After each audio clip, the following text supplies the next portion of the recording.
What's up guys, it's Abhi here again with another new video.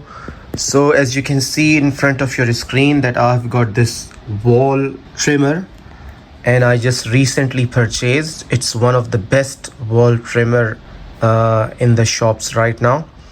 So I was having problem connecting this nose nose trimmer attachment, and I was trying my best to get it attached, but it wasn't attaching.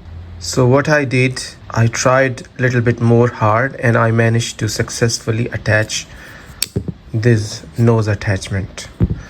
So you can just easily open it, and then so what you got to do is you put this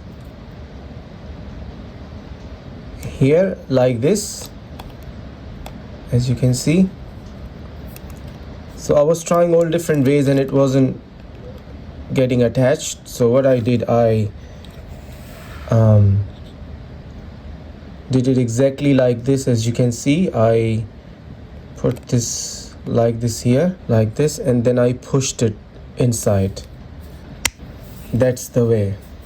So that's how you attach your nose trimmer attachment to this trimmer. Alright guys, I hope you have understood the instruction what I said. So that's how you attach it, and then you can take it out like this and then you can attach it back. So you got to hold this at the back like this and just simply, so you gotta just simply push it. No, 1 second. Yeah, like this, as you can see, like this, and then push, and that's the way you attach it. All right, I'll see you in my next video. Bye.